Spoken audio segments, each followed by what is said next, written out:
नवजड़ घोरणं चिन्तकोद्भासिकरमं विकसित नलिनास्यं दुःखुरनिमन्दहास्यं कनकऋषिजफूलं चारुवर्हावशीलं समतिफुलसारिणीं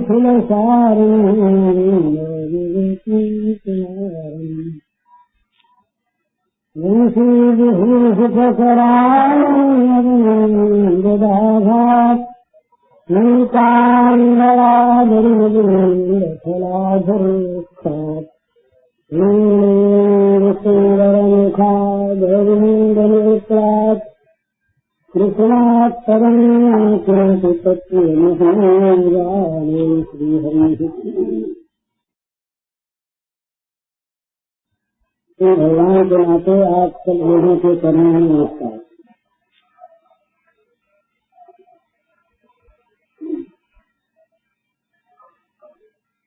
दो प्रश्न हैं और कुछ कहना है, तो दोनों प्रश्नों पर जैसी कुछ बात नहीं चल जाएगी, समाधान हो गया नहीं पता नहीं। पहला प्रश्न है भजन के संबंध। भजन के संबंध में भजन कैसा होना चाहिए ये प्रश्न। अब इसका उत्तर तो वो है जिससे भजन होता है,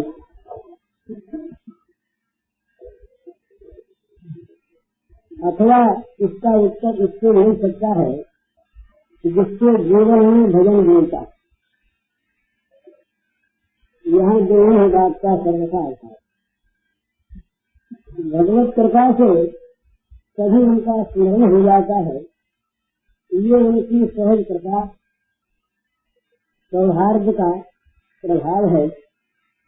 अपनी ओर से भजन करने की न त्वरा है, न बहुत आकांक्षा है, और न भजन न होने पर होने वाला दुख है।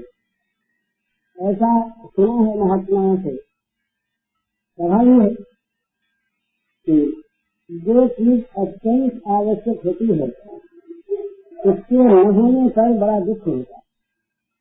जिस चीज को हम मनुष्य आवश्यक मानता है, जिस चीज को हम मनुष्य पाए बिना रह नहीं सकता, पुलिस के बात से अलग रहे, आवश्यकता की ही बात। आवश्यक वस्तु न मिलने पर बड़ा दुख होता है। हमारा संसारी काम जिसकी हम बाढ़ देखते हैं और न हो, जो काम संसार का आज हमें करना हो आवश्यक और हम भूल जाएं तो हमको कितना दुख होता है। और भजन न होने पर, भगवान का स्मरण न होने पर हमें दुख होता है। क्या मुझको तो नहीं होता, जिनको होता है आप लोगों को वो भजन।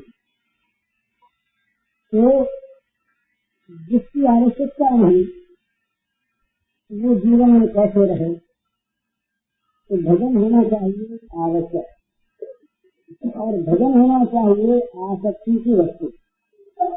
जैसे भोगों में और भोग पदार्थों में उनकी स्मृति, उसकी स्मृति में मन रमता है, एक आनंद लाभ करता है। लोग कहा करते हैं कि एक चुल्ली का घर बनाता है, वो अपने मन में बिछोने पर ही वो कल्पना करता है, अच्छे हम व्यापार करेंगे, कितना रुपया कमा लेंगे, फिर एक मकान लेंगे, मीठे लेंगे, यूँ घूमेंगे, यूँ करेंगे, नहीं कितना राज्य कल्पित कर लेता है अपने अंदर। और जितनी अनुकूल कल्पना होती है उतना उसके सुख की प्रकृति होती है। वस्तु नहीं उसके पास, परंतु उसकी कल्पना में सुख मिलता है और कभी संतोष नहीं होता इस सुख को वस्तु की प्राप्त करने के बाद भी। तो भजन होना चाहिए आवश्यक समझकर, और भजन होना चाहिए लोभनीय वस्तु की दृष्टि से। जितना मिले उतना थोड़ा। भजन संतोषी होना भजन का बहुत बड़ा युग है। बोले आज 10 माला कर लिया, कल करेंगे, आज का काम समाप्त हो गया, अब इसी काम में लगना है। ये तो एक काम था, आया हुआ काम, और फुर्सत मिली तो करने का काम। अगर जरूरी काम दूसरा आ जाता तो ये जरूरी थोड़ा ही था कि आज ही करके, तो आज का कर लिया, अब कल करेंगे। संतोष होता है यार, नाम का जब कर लेते हैं, पर क्या उनको धन कमाने में संतोष है? क्या वो कारबार बढ़ाने में उनको इच्छा नहीं है? जितना बढ़े उतना अच्छा, जितना मिले उतना थोड़ा, ये असंतोष की भावना रहती है जगत में, जो निरंतर दुख लेती रहती है। ये बिल्कुल विरोधी थे। जगत में सुख का अभाव रहता है उसको, जो संतुष्ट है, और जिसमें ये निरंतर रहेगा जो भजन में संतोष करेगा। थोड़ा सा किया रहा जो कहते हैं, संसार का दुख डाला है, जैसा रहा जो कहते हैं, तो भजन व्यवस्थित है, भजन में धनी व्यवस्थित है। दूसरी बात, भजन होना चाहिए स्वाभाविक और प्राण का भाव। जैसे श्वास चलता है, श्वास कोई श्वास के लिए तो नींद बनाता है कि इतनी माला का जप करेंगे, इतना श्वास लेंगे।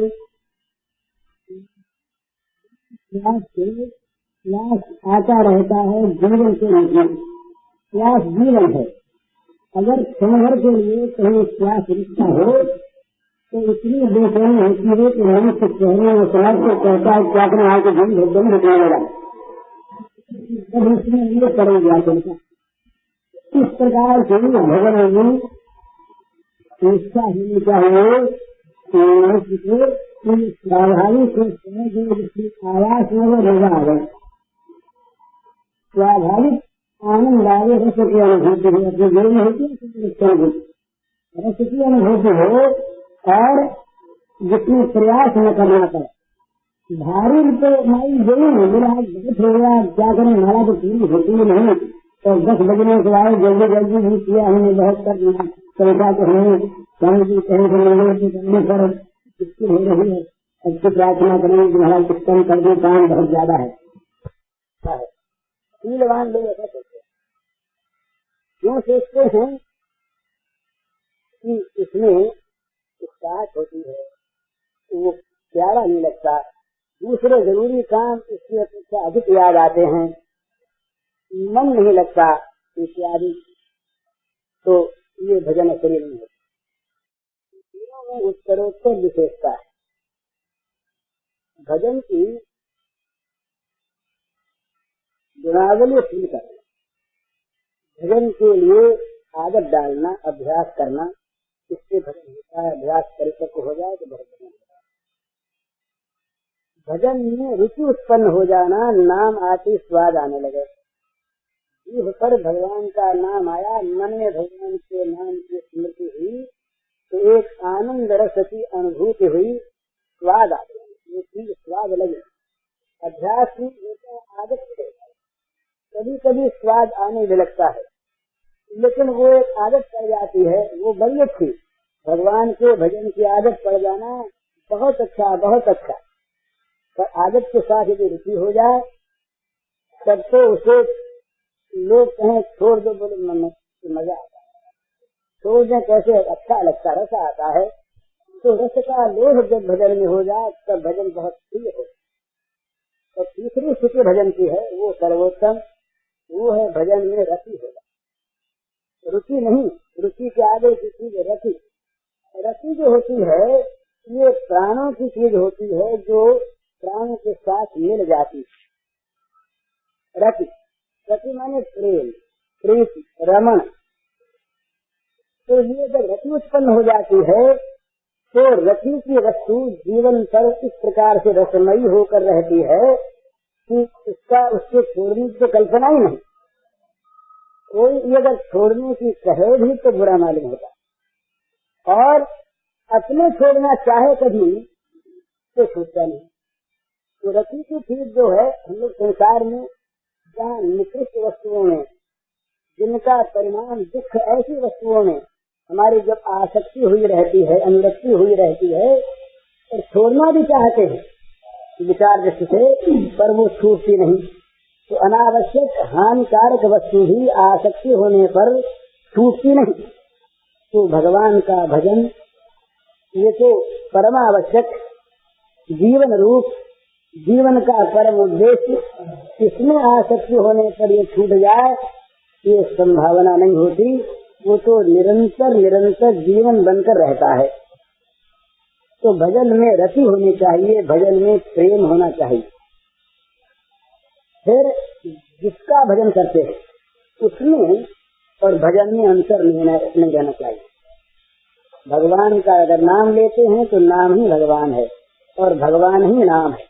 एक ये बड़ी ध्यान में रखने की बात है कि जिस साधन का परिणाम कोई दूसरा ऊंचा हम मानते हों, चाहते हों, वो साधन सर्वदा रुचिकर रहे भी न भी रहे, क्योंकि वो तो चाहे वो फल भगवान ही हो, भगवान के मिलन के लिए भजन करता है और भजन करके बहुत दिन हो गए और भगवान नहीं मिले, तो मन में ऐसी बात अच्छे लोगों के लिए आ जाती है कि शायद हमारे भजन में त्रुटि हो। ये तो ठीक, पर भगवान ने इतना भजन करते हैं, सुना क्यों नहीं? भगवान ने हमारे भजन का बदला दिया क्यों नहीं? हमारे भजन से आकृष्ट होकर भगवान मिले क्यों नहीं? तो अवश्य ही भगवान सबकी सुनने वाले शायद नहीं हैं। कोई कोई तो यहाँ तक कह देते हैं, मान लेते हैं कि ये भ्रम था जो हम भगवान को मानते।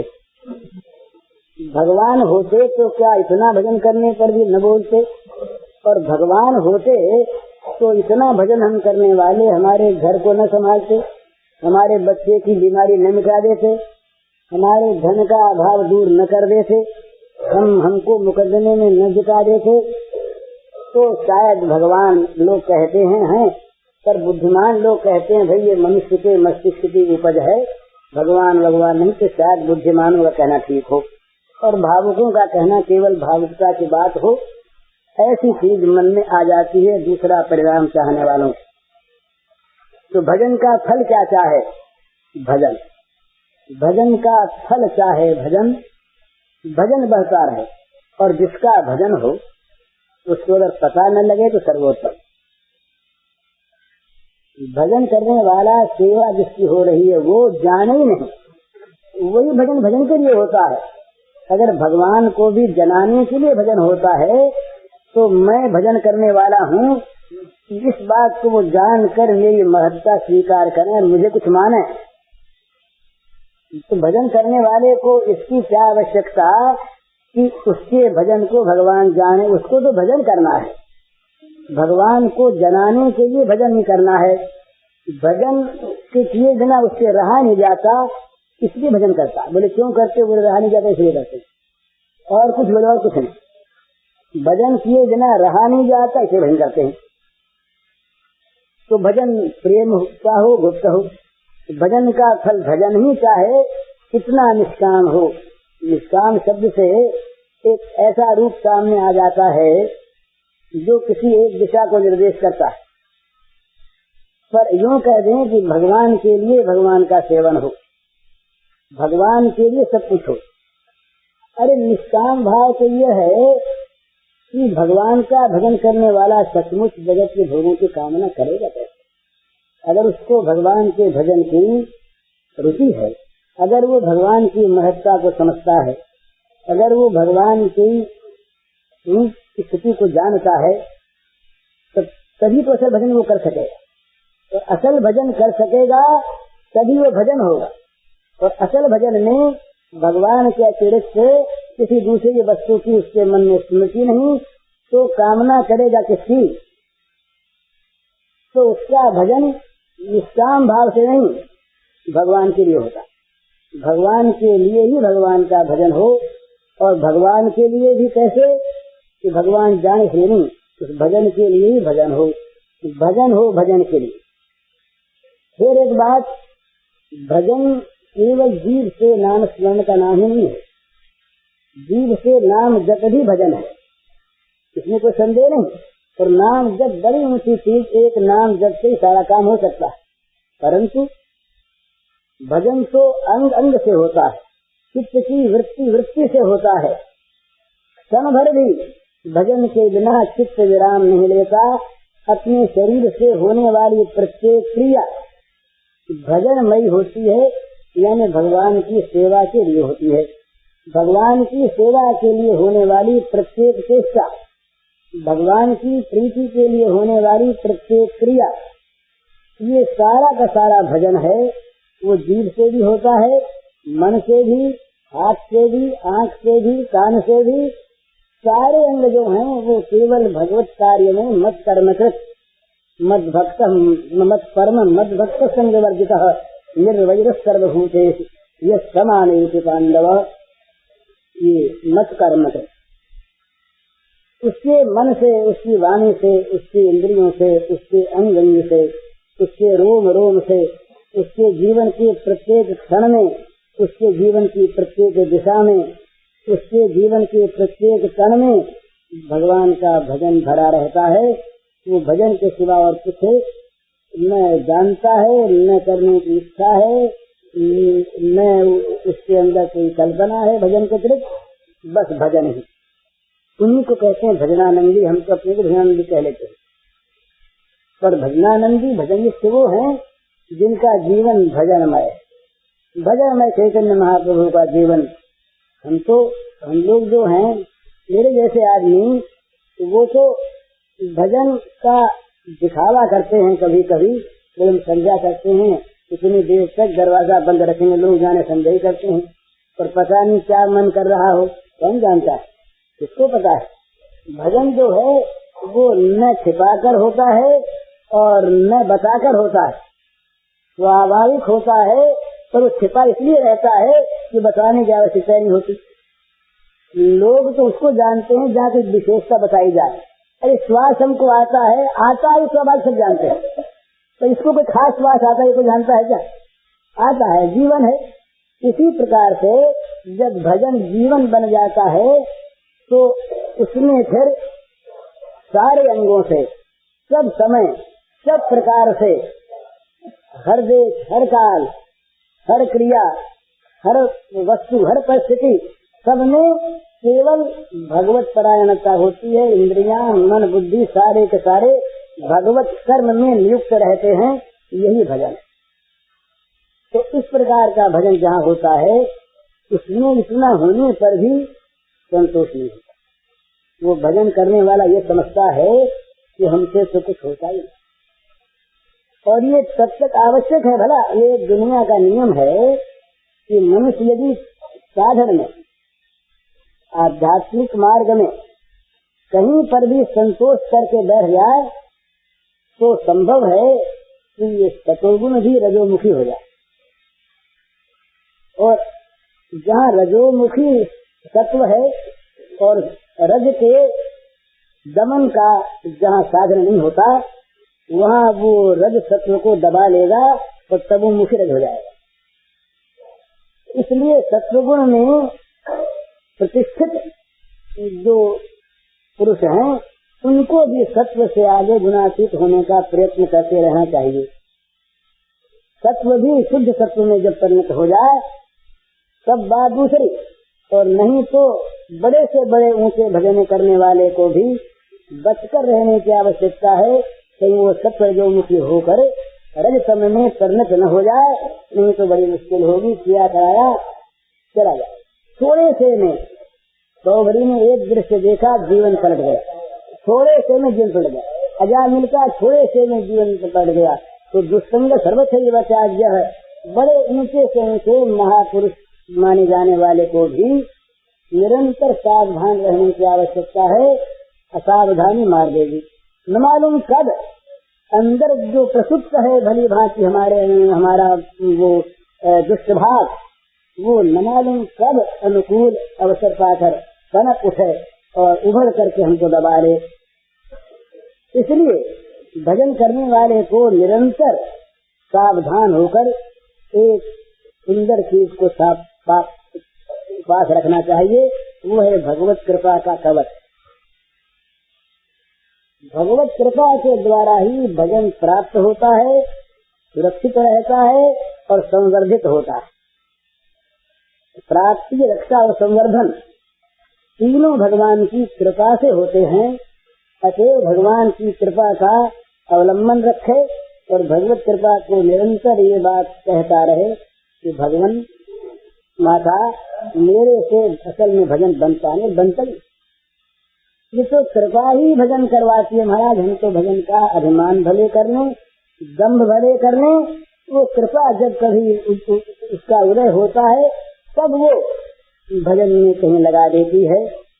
तो उस कृपा के प्रति कृतज्ञ रहते हुए बार बार उस कृपा का आश्रय ग्रहण करें और भजन में कभी संतोष न करें।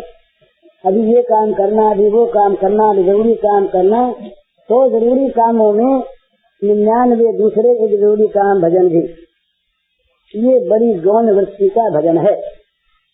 24 घंटे में 8 घंटे तो हम स्मरण में लगावें और 23.5 घंटे स्मरण को भुलाने में लगावें। तो अभ्यास का महत्व मानने वाले भी ये कहेंगे कि उसका अभ्यास दृढ़ नहीं होगा।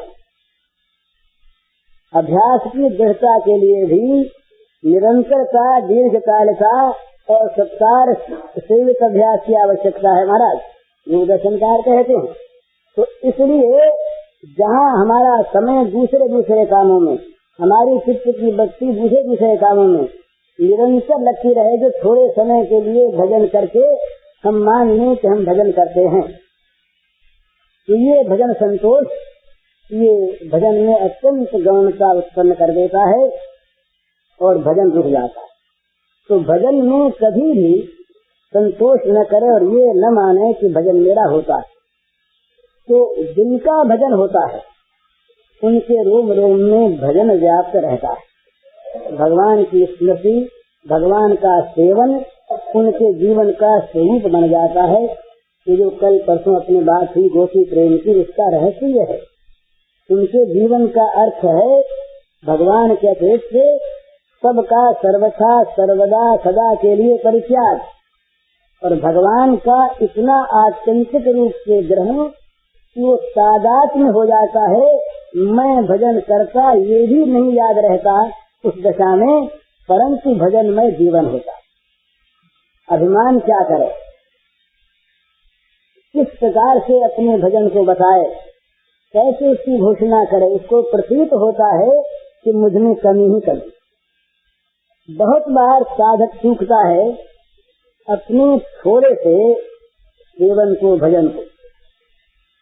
भगवान की कृपा का असत अवलंबन लेकर मान लेता है कि हमें करने की क्या आवश्यकता है, कृपा अपने आप करा देगी, पर नहीं होता। इसके लिए उसके मन में बेचैनी नहीं है। तो करा देगी ये बात तो ठीक, पर करा देगी चाहने पर ना। तुम यदि चाहते नहीं तो कृपा का असत अवलंबन लेते हो, कृपा का असत अवलंबन नहीं।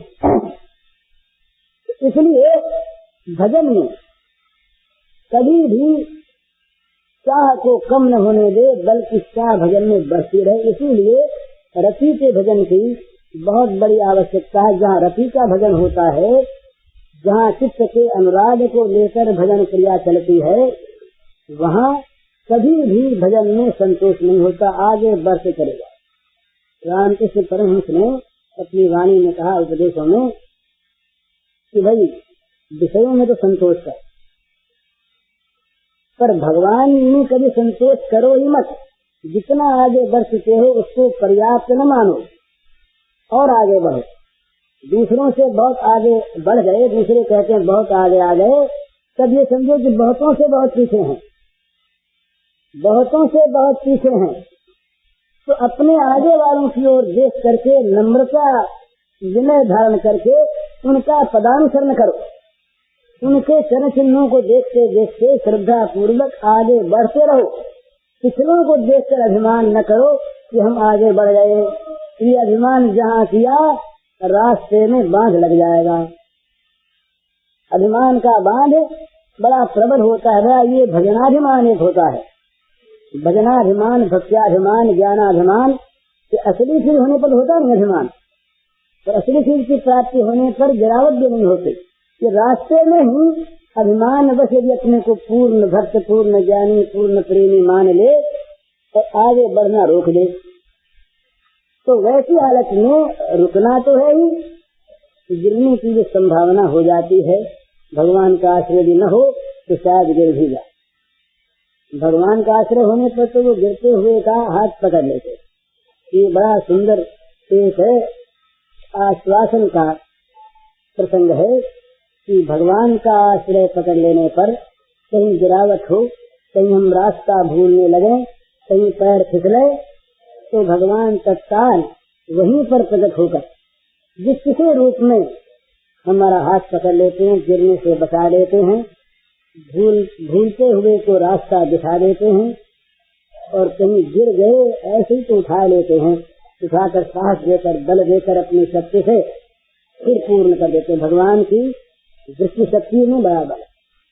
जहाँ भगवान को हमने देखा, जहाँ उन्होंने एक बार यूँ देख लिया, नजर पड़ गई उनकी, तो हमारी सारी बीमारी दूर हो गई। महाभारत में आता है भीष्मदेव सरसैया पर पड़े। ऐसा आता है कि 2 अंगुल जगह उनके शरीर में नहीं बची थी ऐसी जहाँ बाण विद्ध न हुआ हो। 2 अंगुल जगह रोम रोम में घाव हो रहे, और इतने सहनशील बड़े भारी वीर दुर्योधन ने कहा महाराज जरा मरहम पट्टी करवा दें, बुलाएं उस महकमे के लोगों को। उन्होंने कहा नहीं, हमें मरहम पट्टी कराई जाए, ऐसे घायल हम नहीं हैं, बल्कि हमको तो कुछ कमी है। अर्जुन से कहा, बोले लोगों से सबसे पुकार तकिया नहीं, तकिया तो दो। तो तकिया, अब वो किसके लिए तकिया कौन सा होता है ये तो अलग चीज।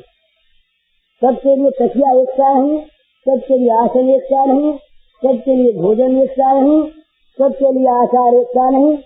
जैसा जिसका स्वरूप ऐसा उसका आचार।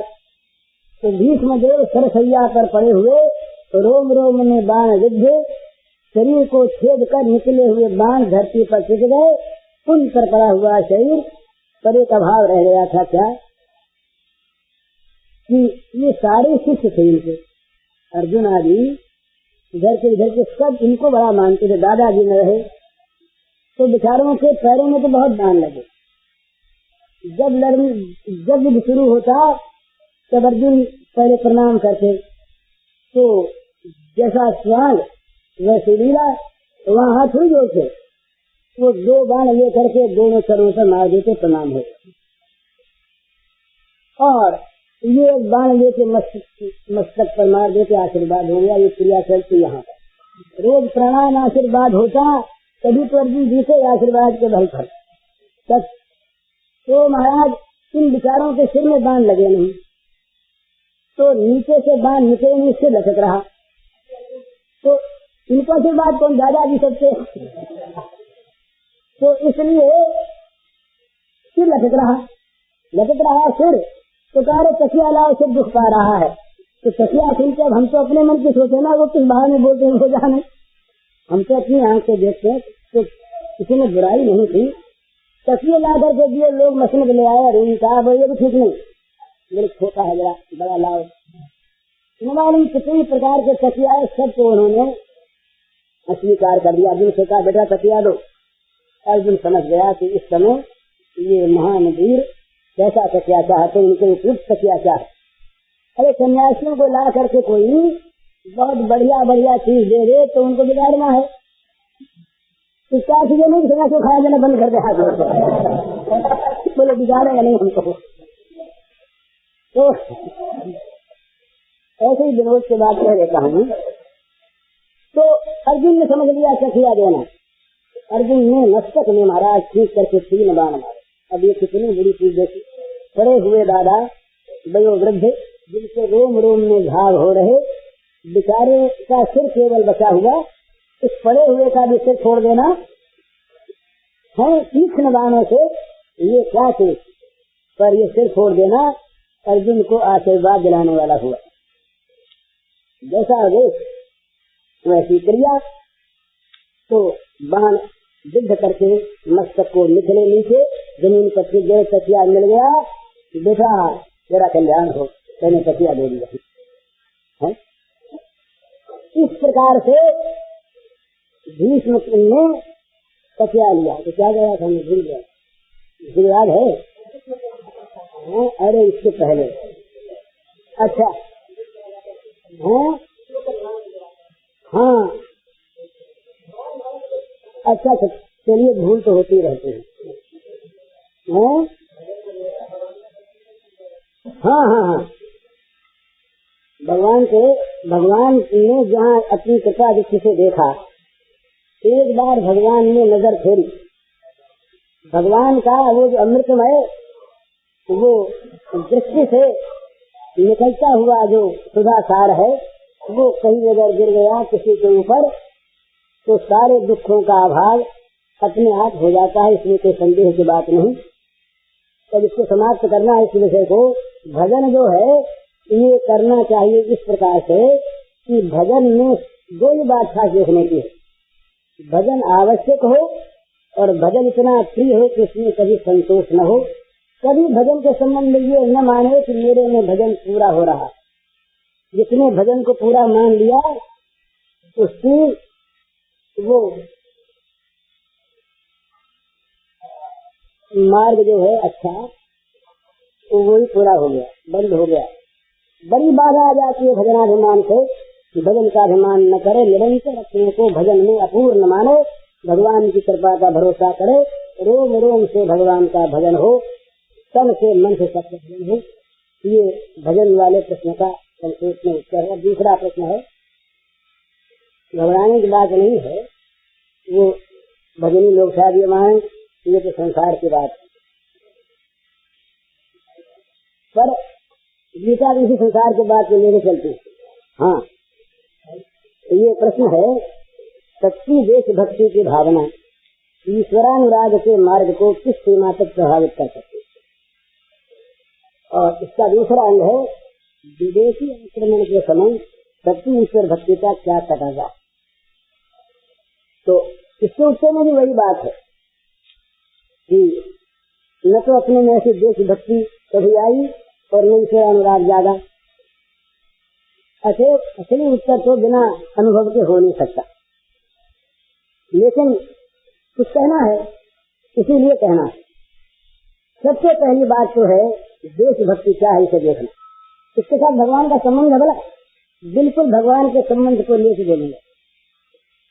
जब तक देश के साथ तादाद में नहीं है तब तक कोई देशभक्त नहीं हो सकता, ये सिद्धांत समझना चाहिए।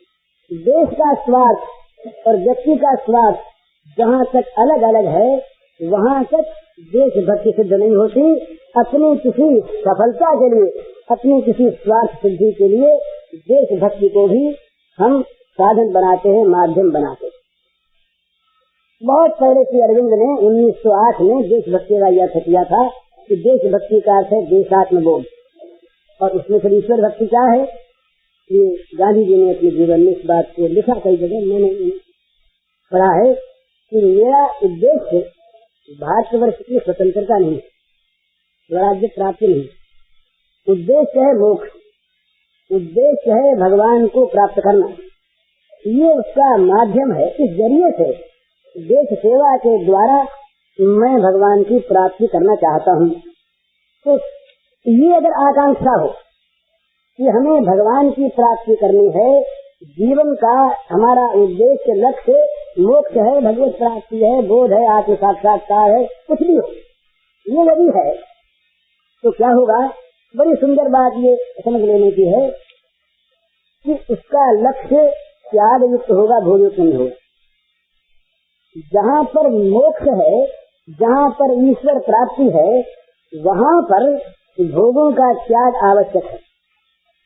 तो उसकी देशभक्ति जो होगी वो भोग त्यागमयी होगी, भोग त्याग सिखाने वाली होगी, अपने लिए भोग त्याग करने वाली होगी, भोगों में रमाने वाली, आसक्ति पैदा करने वाली देश भक्ति नहीं होगी। अगर वैसी है, भोगासक्ति है, तो ईश्वरासक्ति है नहीं, ईश्वर भक्ति है नहीं, चाहे हम उसका नाम कितने ऊंचा रख लें। यदि कोई माला भी फेरता है तो माला फेरना बड़ा अच्छा, पर माला फेरने का उद्देश्य यदि किसी शत्रु को मारना है, किसी देश को जीतना है, किसी प्रकार की लौकिक वस्तु स्थिति को प्राप्त करना है, तो वो ऊंचा साधन हो सकता है, उसके साथ त्याग है, पर ईश्वर भक्ति वो नहीं हो सकती। तो ईश्वर भक्ति के लिए की जाने वाली देशभक्ति, इसका नाम देशभक्ति होने पर भी ये भगवान की प्राप्ति का एक साधन है, इसलिए वो देशभक्ति ईश्वर भक्ति। उसमें उस देश की सेवा में अपना व्यक्तिगत स्वार्थ नहीं रहता। देश की सेवा में लोगों को ईश्वर की ओर लगाने की प्रवृत्ति होती है। ईश्वर भक्ति के लिए देशभक्ति करने वाले को ईश्वर में लगाने की उसकी इच्छा होती है, क्रिया होती है। क्यों? कि वो जानता है इस बात को, तभी वो ईश्वर भक्त है कि भोगों में हमने अगर किसी की प्रवृत्ति कर दी, चाहे वो व्यक्ति की थी, तो चाहे वो देश की थी, चाहे वो समष्टि की हमने की, यदि हमने भोगों में लगाया, यदि हमने भगवान की विस्मृति करा कर भोगों की प्रगति, भोगों की प्राप्ति, भोगों का भोग, किसी को जीवन की सबसे बड़ी कामना की वस्तु माना और इसका हमने प्रचार किया, तो उसका अर्थ होगा भगवान से हटा देना। और भगवान से हटा देना कि महाराज क्षमा करें, ये सबसे बड़ा पाप। क्यों पाप है? कि बार बार उसको मृत्यु के मुख में झोंकने के लिए हम तैयार करते हैं, बार बार उसको नरकाग्नि में पचने के लिए हम प्रोत्साहन देते हैं और लगाते हैं। तो जो हमें नरकों में भेजे, जो हमें असद गति दे, जो हमारी वास्तविक उन्नति से हमको रोक ले, उसका नाम चाहे भक्ति हो, चाहे देशभक्ति हो, चाहे उसका नाम सेवा हो, वो असल में उसके साथ अन्याय है, उसके साथ बुराई करना है। तो इसलिए ईश्वर भक्त देशभक्त जो होता है, वो उसकी देशभक्ति के द्वारा ईश्वर को प्रसन्न करने वाली होती। देशभक्ति में और ईश्वर भक्ति में भी ये चीज व्यवहार में सब में है कि भाई देशभक्त भी ईश्वर भक्त भी जब तक उसे होश है तब तक वो जगत के दुखों से उदास नहीं होता। अपने को खाने को चाहिए और अपने घर में भंडार भर के रख लें और बहुत बड़ी संपत्ति के स्वामी बने और अड़ोसी पड़ोसी गांव के देश के लोग भूख मरते रहें, ये किसी ईश्वर भक्त के लिए आदेश नहीं है।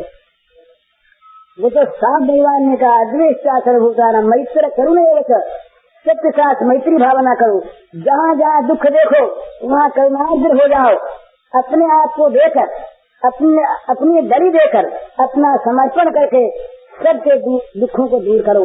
ये भक्त के लिए भगवान का आदेश, ये भक्त की स्वाभाविक क्रिया। तो यदि भक्त को होश है, यदि वो किसी समुद्र में डूब नहीं गया, उसको अगर अपने खाने पीने की आवश्यकता चिंता है और अगर वो भक्त है तो पहले दूसरों के खाने पीने को देखेगा, उसके बाद स्वयं खाएगा। यदि 2 रोटी उसके पास है और पास में दूसरा आदमी बैठा है भूखा, तो यदि वो भक्त है तो उसको दे के खाएगा, अकेला नहीं खाएगा जितना उसके पास।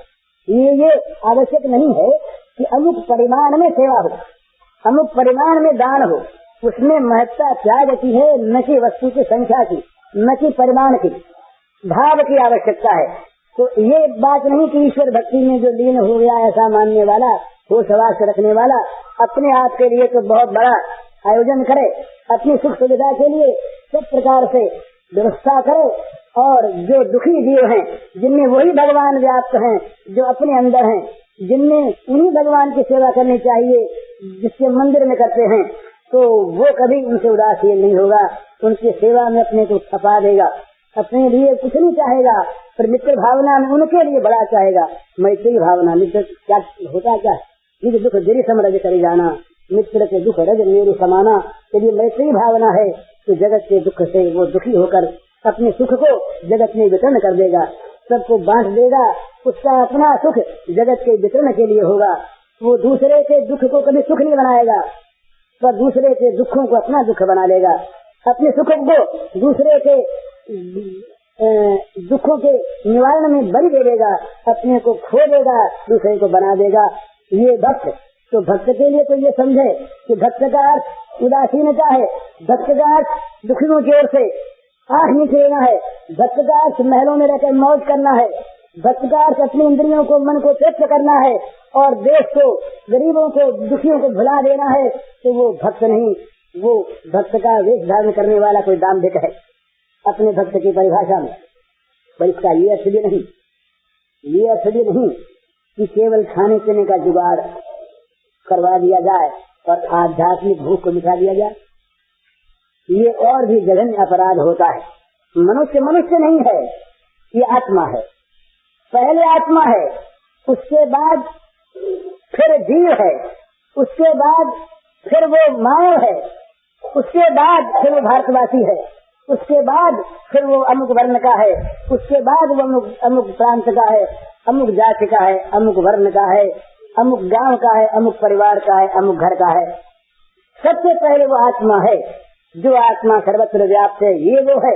तो आत्मा में स्थित होकर वो व्यवहार करता है। तो व्यवहार में जरूरी बात है कि हमारे घर में आग लगेगी और सामने घर में लगेगी, तो दोनों को बुझाना चाहेंगे, परंतु किस घर की जिम्मेवारी है इसकी आग को अगर हम पहले बुझाएं तो कोई पाप नहीं। तो ये व्यवहार में आवश्यक चीज उसकी जिम्मेवारी वो करता, वो भी हम हैं और ये भी हम अपनी जिम्मेवारी का काम करें।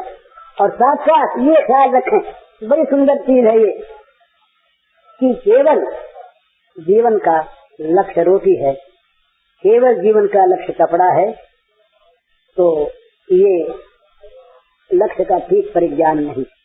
जीवन का लक्ष्य हमारे सबका, हम चाहे कहें न कहें, अखंड परिपूर्ण नित्य सुख है सबके लिए। चाहे वो कहे चाहे न कहे, हम चाहते हैं सुख, और सुख चाहते हैं ऐसा जो कभी मिटने वाला न हो, जो कभी घटने वाला न हो, जो अधूरा न हो, पूरा हो। तो जो पूर्ण है, नित्य है, अखंड है, ऐसे सुख का नाम भगवान है। जो नित्य पूर्ण अखंड है, इस प्रकार की सुखानुभूति का नाम भगवान की प्राप्ति है।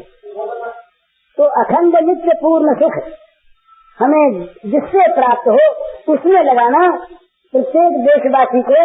ये देश की सेवा है। भला ध्यान रखिए, हम किसी पार्टी बंदी में आकर, हमारी पार्टी के लोगों को हम किसी देश के वासी अपने को मानकर दूसरे देश के लोगों को अहित दान करें, उनका अपकार करें, उनकी बुराई करें, उनका अनिष्ट करें, तो हमारी वो देशभक्ति भी दूषित है और ईश्वर भक्ति तो है नहीं। हमारा देश भगवान के दृष्टि का देश, वो सीमित नहीं। हमारी सेवा ईश्वर भक्ति के नाते सीमित नहीं। प्रत्येक देश का भला हो, प्रत्येक प्राणी का भला हो, प्रत्येक जड़ चेतन का कल्याण हो। सर्वे भवन्तु सुखिनः, सर्वे सन्तु निरामयाः, सर्वे भद्राणि पश्यन्तु मा कश्चित् दुःख भाग् भवेत्। संसार में किसी प्राणी को कभी कोई दुख न हो, अनिष्ट न हो, आम उसको रोग न हो, सबके दुखों का नाश हो, सब कल्याण को प्राप्त करें। इस भावना को लेकर दूसरे का बुरा न चाहते हुए, दूसरे के भले की भावना रखते हुए अपने को बचाना, ये देशभक्ति, अच्छी देशभक्ति। हम दूसरे का विनाश करके अपने को बचाएं, हम दूसरे को मिटाकर अपने को बनाएं और उसका नाम देशभक्ति रखें। तो ये अंग्रेजी का पैट्रियटिज्म तो भले ही हो, पर ये आर्य शास्त्र की देशभक्ति नहीं। हमारा देश ईश्वर का देश, जैसे ईश्वर व्यापक, इसी प्रकार हमारा देश व्यापक, देश के रूप में ईश्वर है। तब हम अपने को क्यों देखते? इसलिए ये हमें सौंप दिया गया, तुम इतना काम करो, तुम इतना काम करो, तुम इतना काम करो। भाई मालिक के 10 घर हैं, 10 घरों में अलग अलग काम करने वाले। एक बड़े फर्म के सैकड़ों हजारों ब्रांचेज हैं, उनमें अलग अलग सब में मैनेजर्स हैं, अलग अलग कार्यकर्ता हैं, पर एक मालिक के हैं। अब वो अपना अपना काम करेंगे, अपनी दुकान में, अपने फर्म में, अपने ब्रांच में घाटा न हो ये देखेंगे, अपने ब्रांच का रुपया उगाने के लिए मुकदमा करेंगे, सब काम करेंगे। पर क्या अपनी इस ब्रांच की कोई लाभ की आशा से दूसरे ब्रांच को नुकसान पहुंचा देंगे? क्या हम उसमें आग लगा देंगे? क्या हम अपने इस दुकान के भलाई के लिए उस दुकान को जलवा देंगे? दोनों मालिक की दुकान है, सब मालिक की दुकान। एक रहे गुरुजी विनोद के बाद, एक गुरुजी रहे तो उनके रहे 2 चेहरे, स्वामी जी महाराज के 2 चेले रहे। तो स्वामी जी महाराज जरा बूढ़े थे तो उसके सेवा करके बिचारे, तो बड़े दुख के बूढ़े महाराज थे। तो उन्होंने एक टांग बांट ली। बोले भाई बाई टांग मेरी और दाहिनी टांग तेरी।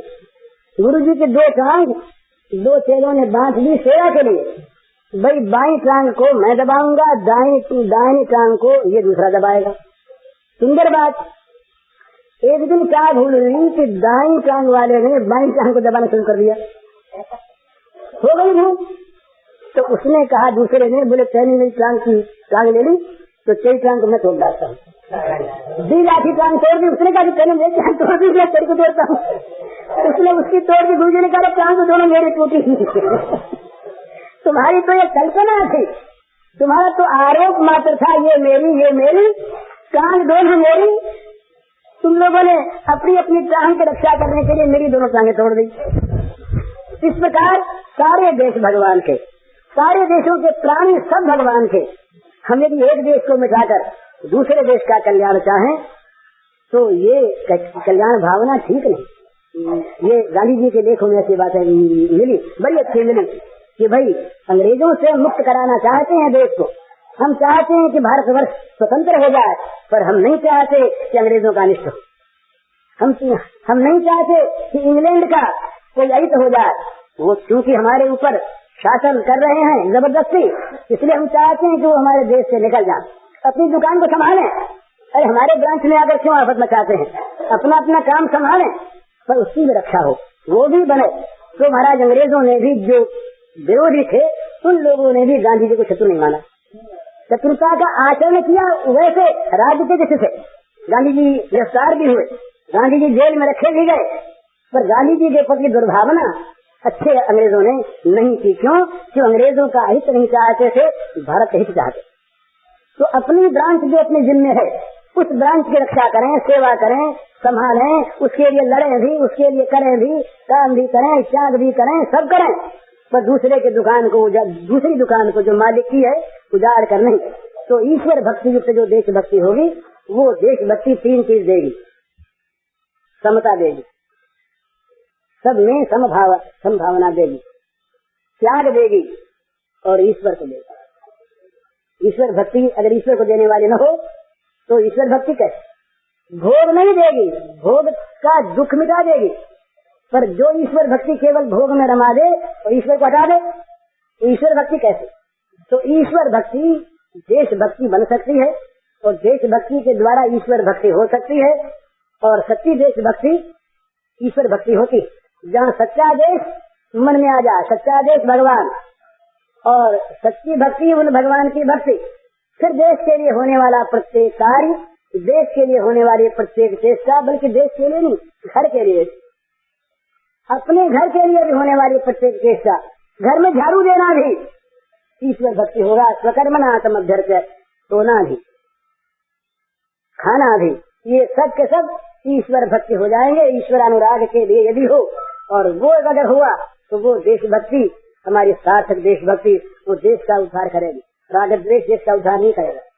राग द्वेष युक्त अगर हमने देश को बना दिया तो आज जैसे इतना वैषम्य फैला है हमारे देश में, कभी तो झगड़ा नहीं था। आज तो प्रांत प्रांत का झगड़ा है, भाषा भाषा का झगड़ा है, जात जात में झगड़ा, राष्ट्रीयता का नाम लेते हैं हम। ये क्या चीज? हमारा स्वार्थ संचित हो गया। हमने अपने स्वयं को बहुत छोटे से दायरे में ले लिया। हम ब्राह्मण, हम अब्राह्मण, वो बैरी। हम अमुक फिरके के, वो अमुक फिरके के, बैरी। हमारा नाम सत्संग आश्रम, उसका नाम भजनाश्रम, बैरी। ये क्या चीज है? ये क्या चीज है? ये तो अपने आप को गिरा दे रहा है। इसका नाम न देशभक्ति, न इसका नाम ईश्वर भक्ति, न इसका नाम भजन। भजन ईश्वर भक्ति उसका नाम कि हम अपने अंदर ईश्वर को ले आवे और सारे जगत को वो ईश्वर दे दें। भगवान का यत्न करें हम, तब हमारी असली वो भक्ति होगी, हमारा असली सत्संग होगा। तो ये चीज वो जब 5 मिनट में दूसरे को उत्तर दे देते हैं, कहीं कभी विस्तार हो। तो ये बात आपने देख ली होगी कि विदेशी आक्रमण कोई चीज है ही नहीं। जब देश ही दूसरा नहीं तो विदेशी आक्रमण होगा क्या? और आक्रमण यदि वो बदनीयत से है तो क्या स्वदेशी आक्रमण हो? उसका भी सामना करना। मने अन्याय का, अत्याचार का, पाप का विरोध करना तो ईश्वर भक्ति में बाधक नहीं, उसको तो हटाना ही चाहिए ईश्वर भक्ति के लिए। तो यदि हमारे देश में, हमारे घर में, और हम स्वयं अपने आप पर आक्रमण करें, अपने आप को गिराएं, अपने आप का हित का नाश करें, अपने आप को उनको मार्ग में ले जाएं, तो हम अपने शत्रु हैं, हम अपने पर अपने आप आक्रमण कर रहे हैं। उसको बचाना भी हमारा काम। तो देश पर आक्रमण हो, इसको बचाने में कोई आपत्ति नहीं, पर विदेशी और देश का भेद ये ईश्वर भक्ति के लिए नहीं होता। कर्तव्य का भेद होता है, कर्तव्य का भेद होता है। भाई ये इतना काम हमारे जिम्मे, इसको हम करें।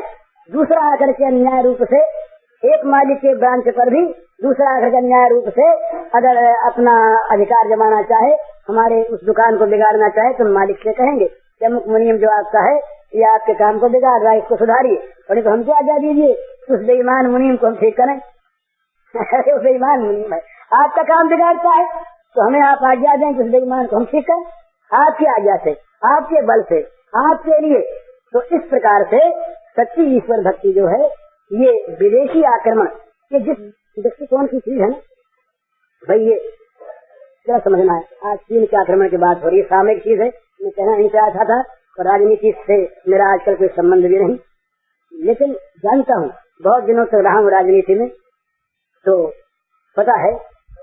तो चीन का आक्रमण होने की बात हो रही है।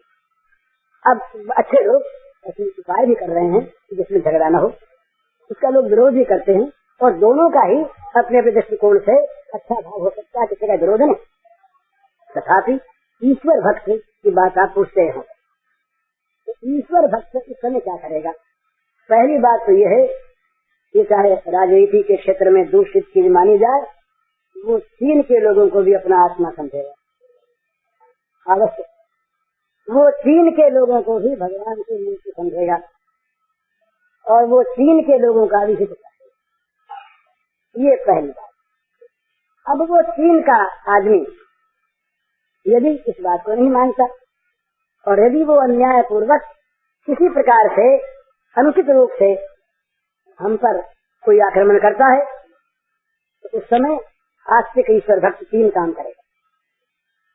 ईश्वर से प्रार्थना करेगा कि इनकी बुद्धि को ठीक है, ये प्रार्थना नहीं करेगा इनका विनाश करे। ये बड़ी समझने के बाद ईश्वर भक्त भारतवासी चीन के आक्रमण से दुखी होकर, चीन के आक्रमण को अनुचित मानता हुआ भगवान से कहेगा कि हे नाथ, इन हमारे भाइयों की बुद्धि को शुद्ध करो, ये अनुचित कर रहे हैं। एक काम ये करेगा।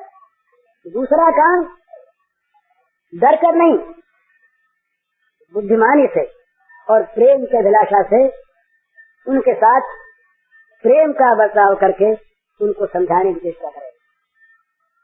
और यदि वास्तव में अनुचित आक्रमण है, और यदि वास्तव में वो जघन्य उद्देश्य है, तो अर्जुन बन जाएगा, कोई आपत्ति नहीं। अर्जुन बन जाने में कोई आपत्ति नहीं, बशर्ते तो सब में भगवान को देखता रहे, बशर्ते अहित न चाहे, और बशर्ते कि अपने काम को ईश्वर की पूजा के रूप में करे। फिर गीता के अनुसार शस्त्र संपात कोई बुरी चीज नहीं, इसको लोग न माने, अहिंसावाद इसको नहीं मानता, और उनका दृष्टिकोण भी ठीक है, उसका विरोध नहीं करता मैं। परंतु गीता के अनुसार यदि आवश्यक हो, राग द्वेष मन में न रखकर केवल ईश्वर सेवा की बुद्धि से शस्त्र संपात भी हो, तो कोई आपत्ति की बात नहीं। ये मेरा अपना मत है, मैं नहीं कहता कि इसको लोग मान लें, और ये मेरा मत बहुतों का मत है। और मेरा मत होने का ये अर्थ नहीं कि मैं अभिमान पूर्वक ऐसा कहता हूँ कि मैं कोई मत रखता हूँ, समझ में जो बात आई वो कह दी गई। इस प्रकार से विदेशी आक्रमण के समय ईश्वर भक्त का काम हो सकता है। पर साथ ही एक चीज, वो ईश्वर भक्त ऐसा है जो समाधि मग्न है, जो प्रेम में लीन है, जिसको अपने खाने पीने की चिंता नहीं, जो रसमग्न है, जिसके सामने कर्तव्य कोई चीज नहीं, एक कर्तव्य में जो आरूढ़ है, जो अपने आप को खो चुका, उसके लिए कोई कर्तव्य नहीं, उसके लिए कोई चीज नहीं, उसका जगत में रहना ही जगत के मंगल के लिए पर्याप्त है। तो ऐसे महात्माओं के लिए तो कोई दूसरी विधि नहीं। वो जो कुछ कर रहे हैं बस वही ठीक है, उनको ले जाकर के समाज की सेवा में जोड़ देना, ये विरक्तों के साथ अन्याय करना है। विरक्त महापुरुष, भगत प्रेमी महापुरुष, वो भी किसी समाज की गंडी में, एक सीमा में आकर के और उन नियमों में बंद कर ध्यान साधना समाधि को छोड़ करके और यूनियन बना के जगह जगह डोलें और वो प्रचार करें। ये क्या प्रचार? ये प्रचार वो करें जो इसके योग्य हैं, जो विरक्त हैं, जिनके लिए जगत नहीं, जिनके लिए जगत की भावना नहीं, जो जगत से ऊपर उठ चुके, ऐसे जो महापुरुष हैं तो विरक्त हैं, प्रेमी हैं महान, वे इससे परे हैं। सत्य कार्य न वेदिय थे, उन पर किसी प्रकार की कैद नहीं। ये महाराज मेरा उत्तर है। हरिओम।